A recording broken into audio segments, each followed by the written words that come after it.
লক্ষ্মীপুর ২ আসনে বিএনপি প্রার্থী আবুল খায়ের ভূঁইয়ার পক্ষে ১ নং উত্তর চর আবাবিলে বিশাল গণমিছিল। এমএইচ সৌরভের তথ্যচিত্রে বিস্তারিত। ত্রয়োদশ জাতীয় সংসদ নির্বাচনকে সামনে রেখে লক্ষ্মীপুর ২ আসনে বিএনপির মনোনীত সংসদ সদস্য পদপ্রার্থী জনাব আবুল খায়ের ভূঁইয়ার নির্বাচনী প্রচারণাকে কেন্দ্র করে রায়পুর উপজেলার ১ নং উত্তর চর আবাবিল ইউনিয়নে এক বিশাল গণমিছিল অনুষ্ঠিত হয়েছে।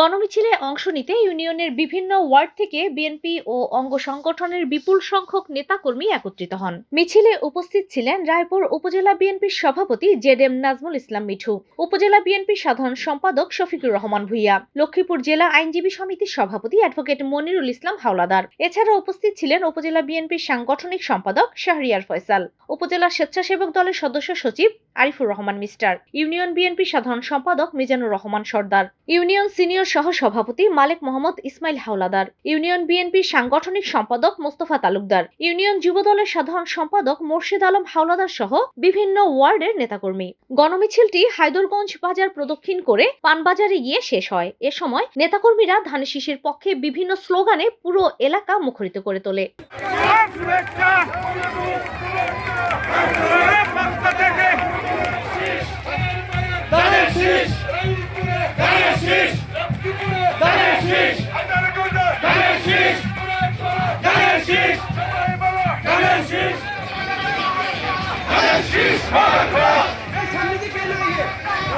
Sheesh,